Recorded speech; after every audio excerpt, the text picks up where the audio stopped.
Mesdames et messieurs, bonjour. Alors, est-ce que la caméra filme? Jérôme, c'est bon? Ça tourne, les photographies se font, c'est bon? D'accord. C'est important car vous êtes en train de vivre un moment historique. Il est impératif qu'il soit filmé et photographié. Un moment historique pour moi maintenant, un moment historique pour vous, public, maintenant aussi, mais aussi pour vous, oui, c'est bien à vous que je m'adresse qui regardez cette captation. C'est un moment historique pour vous maintenant qui est dans le futur, pour moi maintenant. Très bien. Donc, Darren Rosier essaye de s'auto-historiciser. Comme vous le savez certainement, toutes et tous, toute auto-historicisation nécessite une historicisation. Je vais donc commencer par m'historiciser dans votre mémoire présente à l'aide d'une petite visite guidée que je vais vous offrir dans ma rapide rétrospective qui se trouve dans cet espace-là. Alors, je vais donc, merci de me suivre, enfin pour le moment, je vais devoir passer à travers vous une seconde. Hop.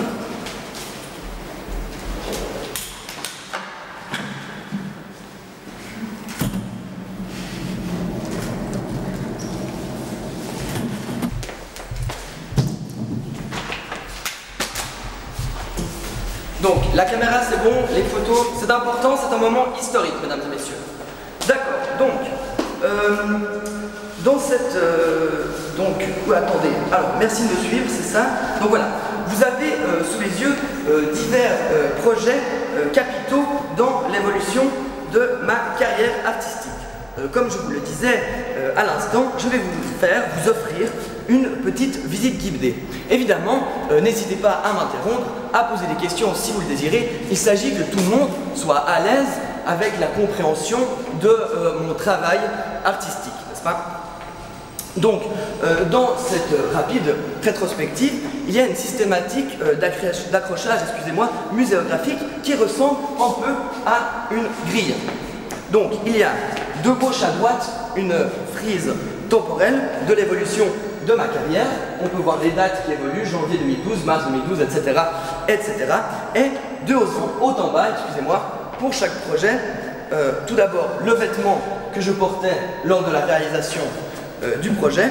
Il est toujours important, effectivement, de montrer les vêtements de l'artiste, surtout lorsque ce dernier, Darren Rosier, moi-même, a pris position pour le dandysme. Je reviendrai là-dessus tout à l'heure. Donc, en dessous des vêtements, les photographies d'archives des différents projets. Et pour terminer, les objets dérivés du projet lui-même. Donc, dans la mystification de l'artiste qui fonctionne de concert avec son historicisation, voire son auto-historicisation, il est toujours important de montrer des produits dérivés de la vie, de la carrière de l'artiste, n'est-ce pas? Donc, excusez-moi, je bois un peu d'eau. Commençons par le début. Janvier 2012, vous pouvez le voir ici, il y a 18 mois. Alors, étudiant à l'ECAV, les beaux-arts que j'ai suivis en Suisse, je voulais, comme on dit, marquer le coup, faire une pièce phare. Je voulais, et veux toujours d'ailleurs, que les gens comprennent que c'était le début de quelque chose, le début d'une carrière, le début de la carrière de Darren Rosier. J'ai donc réalisé ces 3 toiles statements, peut-être que je peux faire ça pour les photographes, la caméra, je vais placer ça. J'ai réalisé ces 3 toiles statements qui sont 3 prises de position, comme le titre l'indique. 3 toiles capitales pour la lecture de mon travail, puisqu'elles font preuve de manifeste. Donc oui, d'une part, je prends position pour la représentation ici, n'est-ce pas? Je prends position pour la représentation, car oui, je suis en train de faire une performance. Cette performance est en quelque sorte une présentation de quelque chose, mais je suis toujours quand même en train de le faire dans un mode représentatif. J'ai donc pris position pour la représentation. Ma deuxième prise de position est ma prise de position pour la revendication, car je suis un artiste engagé qui a une position à tenir, et j'ai donc pris position pour la revendication. Et la dernière prise de position était celle que j'évoquais tout à l'heure, ma prise de position pour le dandysme. J'ai toujours été un peu attiré par une imagerie de l'artiste un peu oisif, flâneur, et j'ai donc pris position pour le dandysme. Donc, où est-ce que j'en étais? Voilà, donc là, évidemment, comme je vous parlais avant de cette systématique d'accrochage muséographique, vous avez le t-shirt que j'ai utilisé pour peindre ma prise de position et des photos d'archives. Je n'ai malheureusement pas d'objets dérivés pour ce projet. Là, vous avez les photographies originales utilisées comme modèle. Et là, la première fois que je présentais ces toiles, un peu heureux, je reprenais encore une fois position devant mes prises de position. Bon, alors, la suite.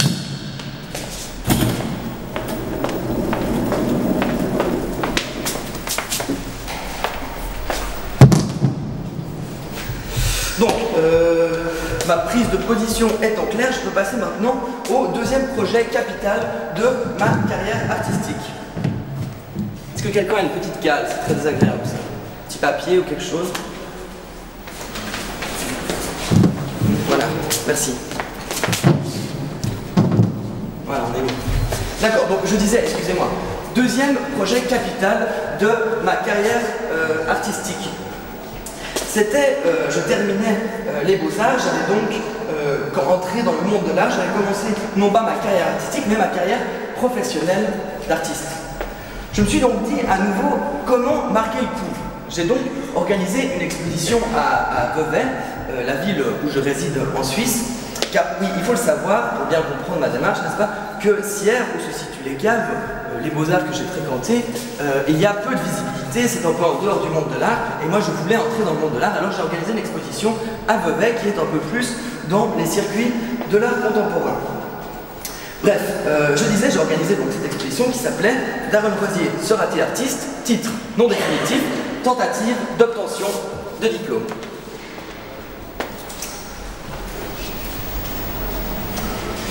Donc l'exposition était constituée de différentes sculptures en matériaux friables représentant les différents rôles que j'avais dû endosser pour l'élaboration de mon exposition. Il y avait par exemple l'organisateur, l'historien d'art, le graphiste, etc. etc. J'ai ensuite fait différentes performances sur ces sculptures où j'essayais de les utiliser. Comme je l'ai dit lors de la défense de mon jury final, l'exposition était donc progressivement détruite par la conséquence de la représentation de son élaboration. Fin de citation. Oui, cela paraît peut-être un peu pédant, un peu intello, mais l'art étant quelque chose de sérieux, et mon travail étant en historicisme, je me dois de vous présenter le sérieux de l'art contemporain et de ma démarche artistique. Bref, dans la deuxième partie de Darren Rosier sera-t-il artiste, j'ai montré les résultats des performances comme une grande installation, comme travail de diplôme. Donc vous avez ici le t-shirt que j'utilisais à ce moment-là pour présenter mes performances. On remarque c'est un t-shirt un peu de hipster, comme on dit, qui fonctionnait tout à fait avec l'imagerie de l'écolier d'art que j'étais en train d'explorer à ce moment-là. Là, des photographies de l'exposition à Vevey, j'en ai déjà parlé. La deuxième partie de l'exposition à Montjoly, des restes de performance que vous pouvez observer ici, l'affiche de l'événement et mon bachelor en art visuel, car oui, ce projet m'a amené à l'obtention de mon diplôme. Donc, ensuite, passons au troisième projet. Je vais peut-être me redécaler un peu.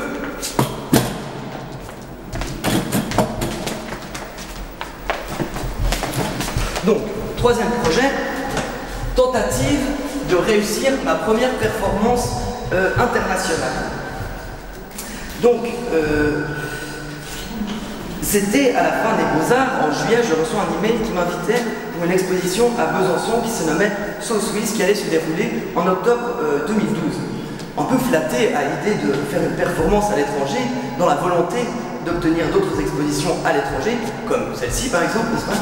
J'ai, comme le titre l'indique, essayé de réussir ma première performance internationale. J'ai travaillé sur la question du cadre et du langage en rejouant tous les aspects qui me semblaient intéressants de ce contexte-ci.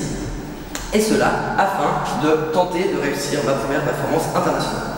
Je ne sais pas si elle était réussite ou non, mais apparemment elle a plu à certains curateurs dans la salle à ce moment-là, puisque je suis là aujourd'hui, à nouveau, en train non pas d'essayer d'historiciser cette performance, mais bien, mesdames et messieurs, de l'auto-historiciser.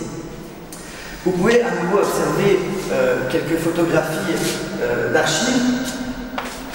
ici. Et vous remarquez bien évidemment le changement vestimentaire, puisque à ce moment-là, je portais une chemise que j'estime être une chemise d'artiste flâneur, plutôt qu'en t-shirt de hipster d'écolier d'art qui n'était alors plus adéquate, vous en conviendrez. Après cette performance à Besançon, j'avais pas descendu le nom, excusez-moi. Après cette performance à Besançon, j'ai gagné une résidence à Anvers, qui allait se dérouler de janvier à mars 2013. C'était pour moi assez important pour deux raisons. D'une part, j'apprécie beaucoup l'art belge, et d'autre part, les questions linguistiques m'intéressent aussi. Enfin, vous l'aurez peut-être remarqué, j'aime bien parler et par conséquent aussi questionner cette parole et ce langage. Donc Anvers est en Belgique et on y parle flamand en y appréciant peu le français, ça m'intéressait beaucoup. J'étais invité à présenter quelque chose en fin de résidence, donc en mars 2013. J'ai donc présenté une performance qui a mené à une exposition complétée par un livre d'artiste. La performance était une tentative de présenter, voire représenter, ou encore d'archiver ma résidence. Cette tentative donnait lieu à une exposition qui archivait la performance. Et le livre d'artiste, quant à lui, archivait la résidence à l'aide de photographies de cette dernière, mais aussi donnait une archive live du texte que je récitais durant la performance, puisqu'il se trouvait dans le livre. Donc le livre, il y avait à chaque fois une image de résidence et le texte que j'étais en train de réciter, donc c'était une archive live, comme on dit. Donc, pour l'accrochage, vous l'avez compris, il y a à nouveau des photos d'archives de la performance et l'exposition que j'ai réalisée. Et cette fois, pour le mode vestimentaire, il y a un petit changement. Je montre ma tenue complète, puisque faisant une performance bilingue français et flamande, et jouant sur ces problèmes politico-linguistiques, j'ai décidé de me vêtir en drapeau belge, d'où la chemise noire, le pantalon jaune et les chaussettes rouges pour essayer d'unifier ce pays. Donc voilà. Le dernier projet présenté ici est PTG-CFATSR, qui signifie première tentative de gagner le concours fédéral d'art par la technique de la séduction de la représentation. Donc pour ceux qui ne le savent pas, le concours fédéral d'art, aussi dit les Swiss Art Awards, est le concours national d'art en Suisse. Il se passe en deux temps. Il y a un premier tour qui donne accès à une exposition, puis de cette exposition, un deuxième tour qui donne accès au prix. Un peu comme Montrouge, je crois que ça se passe comme ça. C'est un peu le passage obligé pour les jeunes artistes suisses pour le début de leur carrière. C'est un concours qui bénéficie d'une visibilité extraordinaire, optimale, car il se déroule en même temps qu'Art Basel, qui puisait, cette plus grande foire d'art au monde prend place juste de l'autre côté de la rue. Je me suis donc demandé, après avoir passé le premier tour, comment gagner ce concours. Je me suis dit qu'il s'agissait de peut-être séduire le jury. J'ai donc présenté 12 peintures, 12 portraits qui représentaient les 12 membres du jury, que vous pouvez voir ici. Malheureusement, ce dernier n'a pas été séduit, comme vous pouvez le lire dans cette petite lettre, m'annonçant que je n'étais pas retenu pour l'attribution des 25 000 francs. Donc oui, en Suisse, nous sommes encore au franc, un peu en retard, désolé, mais 25 000 francs correspond environ à 18 000 euros, malheureusement.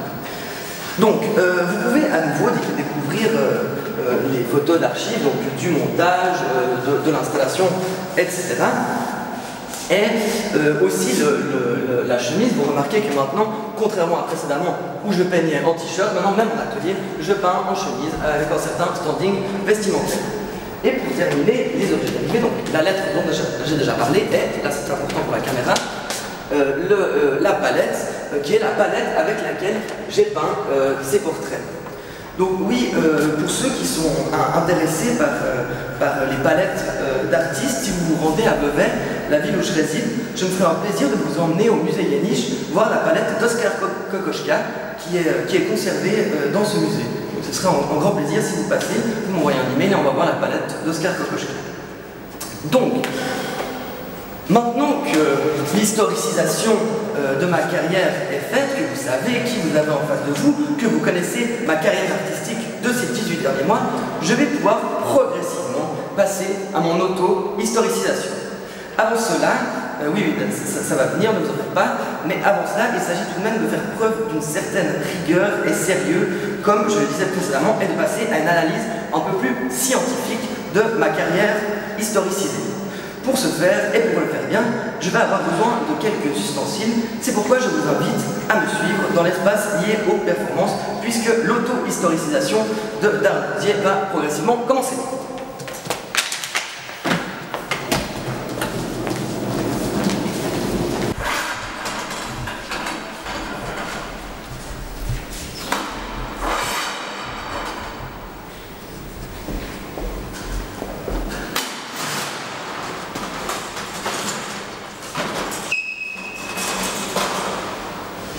Donc, tout le monde est là? Tout le monde est prêt? D'accord, on continue. Donc, va progressivement commencer. Hop, on reprend, tout le monde est prêt, je vais m'anticiper. D'accord. Donc, ma carrière historicisée, de quoi s'agit-il? Dans les différents projets, comme vous avez pu le constater, j'intègre toujours différents éléments du cadre afin de questionner ce dernier. Dans tout questionnement, il y a une certaine rigueur et sérieux à avoir. Dans toute démarche de recherche, il s'agit d'avoir une hypothèse que l'on essaye de vérifier. Ma tentative aujourd'hui est, comme le titre de cette performance l'indique, une tentative de s'auto-historiciser. J'en ai déjà beaucoup parlé, mais de quoi s'agit-il? Comment s'auto-historiciser? Historicisme signifie, selon Wikipédia, je cite, « Historicisme est une doctrine philosophique qui affirme que les connaissances, les courants de pensée ou les valeurs d'une société sont liées à une situation historique contextuelle. » Fin de citation. L'auto-historicisme affirmerait donc que les connaissances, les courants de pensée ou les valeurs de l'individu sont liées à une situation historique contextuelle de cet individu, en l'occurrence moi-même. Donc une sorte de déterminisme historique. Je vais donc analyser ces 5 projets et leur portée auto-historicisante. Pour ce faire, j'ai besoin de mes petits graphiques.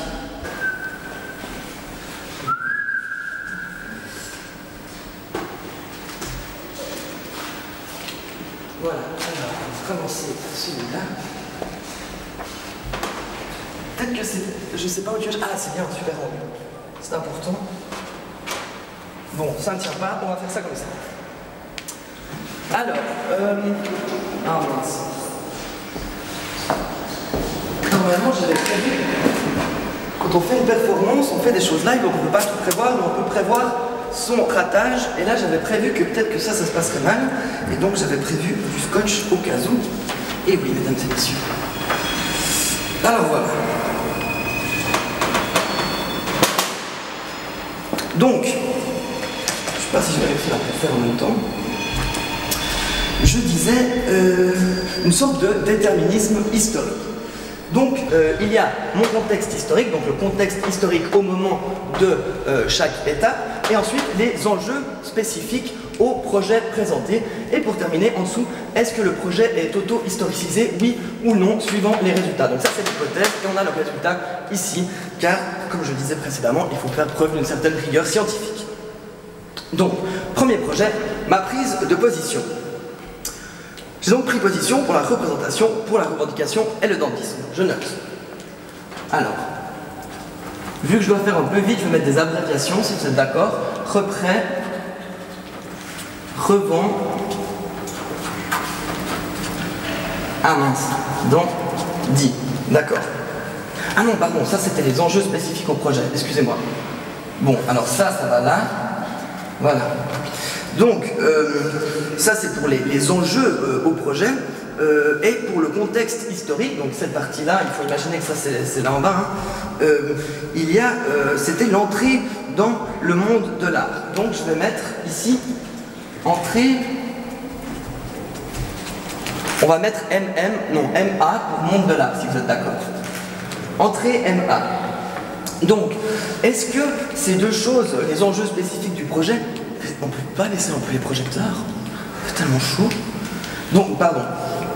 Mon contexte, donc, y a-t-il des liens entre les enjeux spécifiques au projet et son contexte historique? Donc, on va peut-être prendre point par point. Je vais les réécrire, ce sera plus joli pour la suite. Donc, reprès, revend et dandy. Donc, y a-t-il dans le monde de l'art de la représentation? Je pense qu'on est tous d'accord pour dire que oui, il y a des liens entre le monde de l'art et la représentation. Y a-t-il de la revendication dans le monde de l'art? À ce moment-là, c'était au moment où Hirschhorn représentait, ou allait représenter, non, avait représenté la Suisse au pavillon à Venise, et je pense qu'on peut dire qu'Hirshhorn est un artiste de revendication. Donc oui, je pense qu'on peut à nouveau dire qu'il y a un lien. Et pour terminer, y a-t-il du dandysme dans le monde de l'art? Je pense que oui, donc on peut remarquer qu'il y a des liens qui se font. Et s'il y a des liens entre les enjeux spécifiques et le contexte historique, c'est un projet auto-historicisé. Je vais donc cocher oui. Deuxième projet. Ça va aller un peu vite, là j'ai dû un peu vous mettre en contexte comment je procédais scientifiquement. Là ça va aller un peu plus vite pour les autres. Donc, deuxième projet, Darren Rosier sera-t-il artiste? Mon contexte historique d'alors était le diplôme que j'allais éventuellement recevoir et l'entrée dans le monde professionnel. Alors, diplôme, contexte historique, oui. Diplôme, entrée, professionnelle. D'accord. Donc, Darren Rosier était-il artiste? Était en questionnement sur le fait que j'allais éventuellement avoir le plaisir d'entrer dans le monde professionnel de l'art grâce à mon diplôme. Donc, diplôme donne accès au monde de l'art. Il y a un petit Larson. Est-ce que c'est possible pour l'eau de peut-être baisser un peu?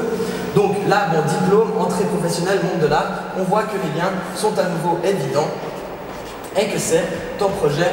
Oh, génial. Que c'est un projet qui est à nouveau auto-historicisé. Troisième projet, tentative de réussir ma première performance internationale. Mon contexte historique d'alors était le début de la carrière d'artiste, la carrière d'un artiste. Donc, je note début carrière. Dans ce projet, la question de la notion de cadre, je questionnais, excusez-moi, la notion de cadre de l'évolution artistique. Donc, évolution artistique, la question du cadre de cela que je questionnais. Donc, le début d'une carrière mise en lien avec l'évolution artistique et tout ce que cela engendre, on remarque qu'à nouveau, des liens multiples peuvent se tisser. Et donc, à nouveau, oui, c'était un projet auto-historicisé. Pour le moment, c'est en sans faute. Super.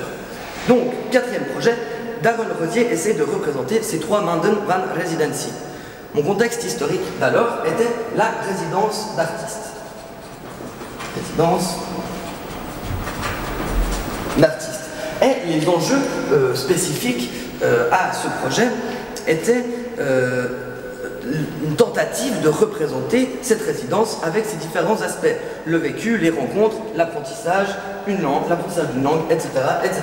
Donc, représenter résidence. Donc là, on remarque que, à nouveau, entre une représentation de résidence et une résidence d'artiste, il y a bien évidemment des liens qui sont possibles et donc c'est à nouveau auto-historicisé. Pour terminer, PTGCFATSR, mon contexte historique était alors le passage obligé d'une carrière d'artiste suisse, l'obtention des Swiss Art Awards, le contexte dans concours pour un jeune artiste. Donc, concours, jeune artiste.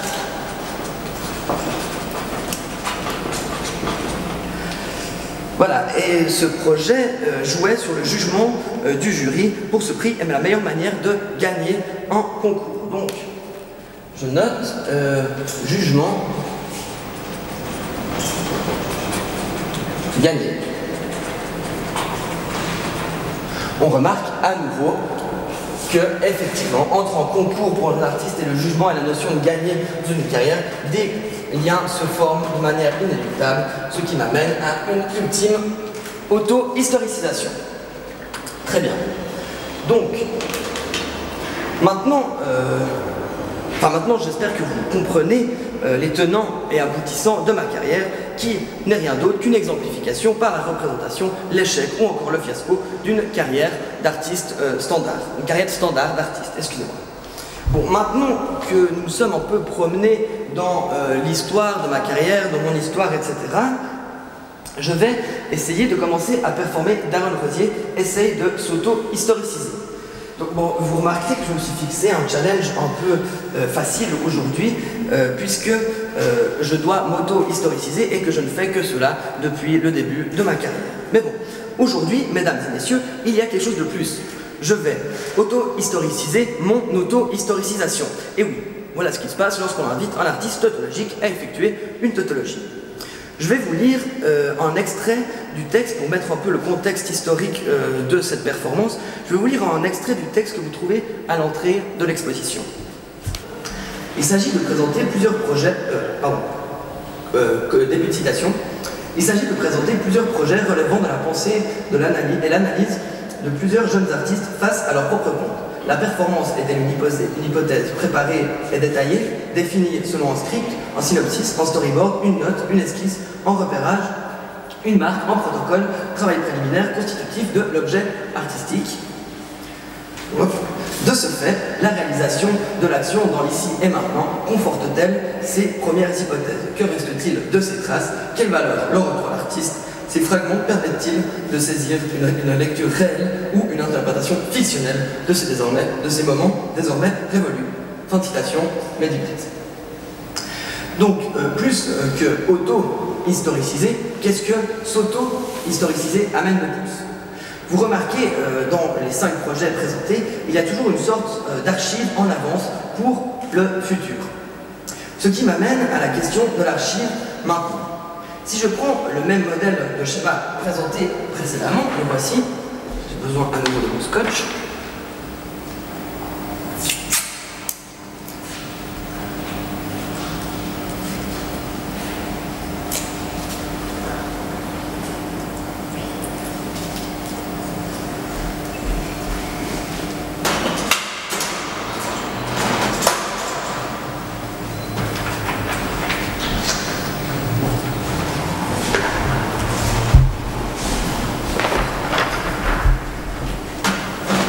Donc c'est le même type de modèle, un peu plus détaillé, puisqu'il n'y a qu'un seul projet sur la totalité, mais c'est la même auto-historicisée en jeu spécifique, mon contexte historique.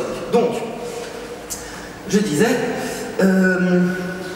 l'archive maintenant, si je prends le même modèle, mon contexte historique présent est empreinte et passage à l'acte.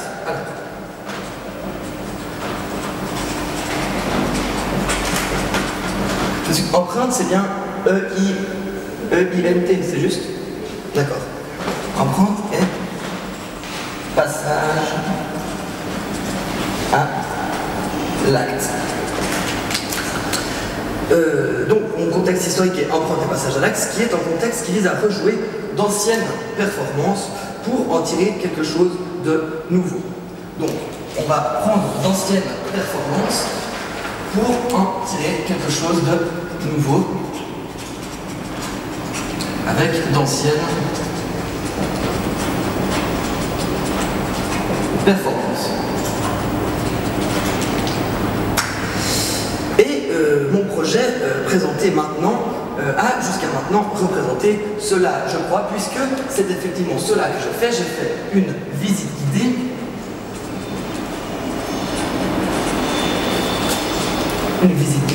une analyse d'anciens projets,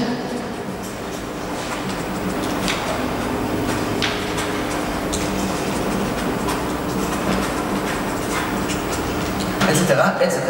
Donc on remarque que, effectivement, à nouveau, les enjeux spécifiques au projet d'Aaron Rosier essayent de s'auto-historiciser, tissent des liens avec le contexte historique de ce projet.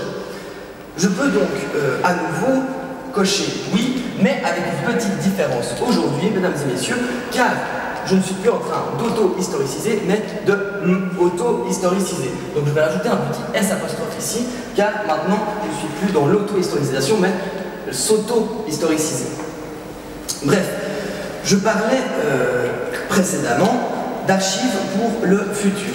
En m'auto-historicisant, c'est aussi travailler sur l'archive pour le futur, en essayant d'y intégrer le futur spectateur à cette performance. Donc d'intégrer le futur spectateur à cette performance. Qu'ils soient les visiteurs de l'exposition de cet été qui voient cette captation, ou du public qui regarde cette captation sur mon site internet, sur YouTube, sur Facebook, peu importe. Donc oui, c'est bien à vous, pardon, est-ce qu'on voit là, on voit, c'est bien à vous que je m'adresse.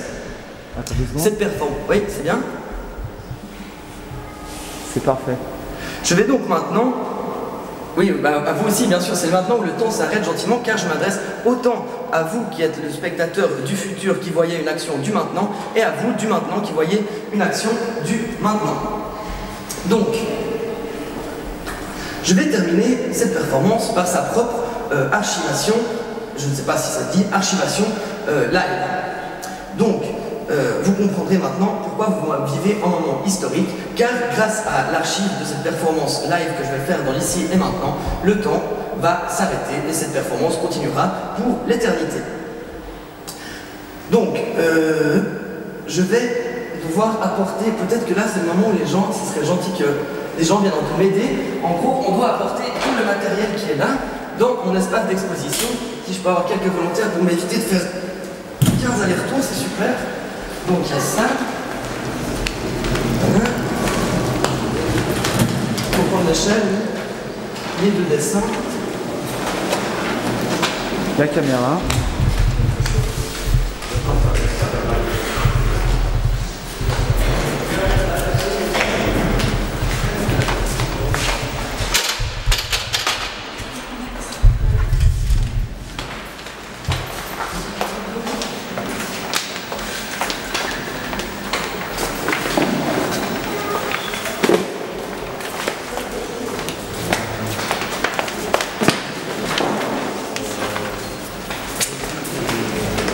Ok, donc commençons par le début. Pour chaque projet, il y a tout d'abord en haut le vêtement. Donc je vais mettre mon vêtement dans l'accrochage. Ah non, il faut que je prépare avant. Oula, pardon, il y a eu des petits problèmes de son. Il faut que je prépare avant. Hop.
D'accord.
Je vais regarder avec l'âge du son avant, j'avais suffisamment de points pour qu'on puisse C'est comme ça.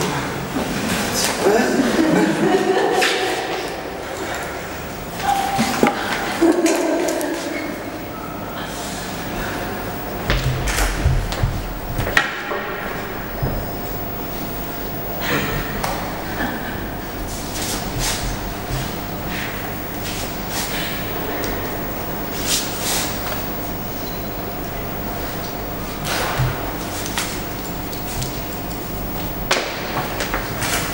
Alors là, je vais bientôt avoir besoin d'un assistant pour m'aider à mettre ça sous plexiglas et l'historiciser à travers.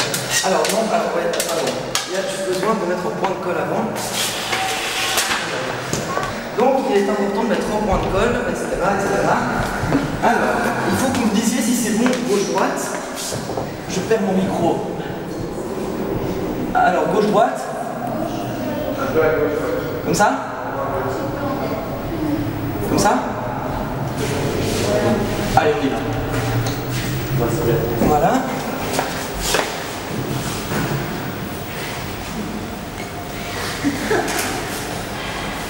Voilà. Après, il faut juste mettre une petite sécurité.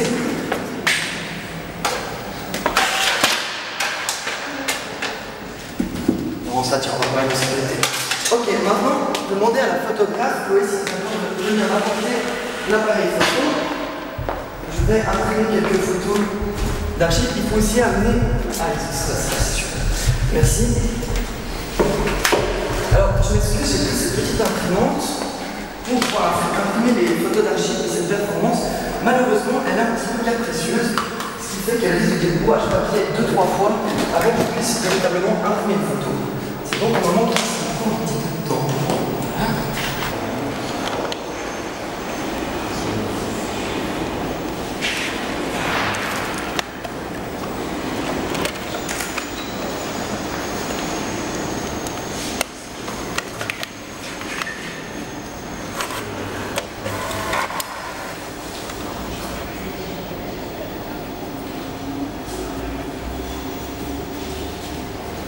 Bon, en attendant,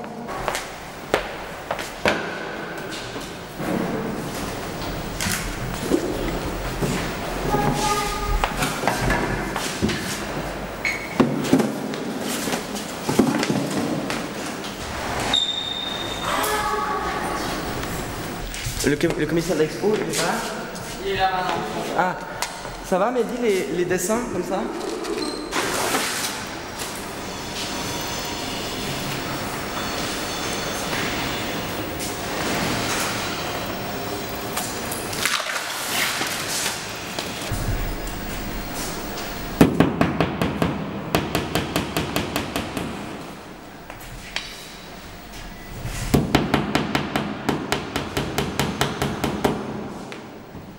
Ok, je vais passer à la dernière question.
Excusez-moi.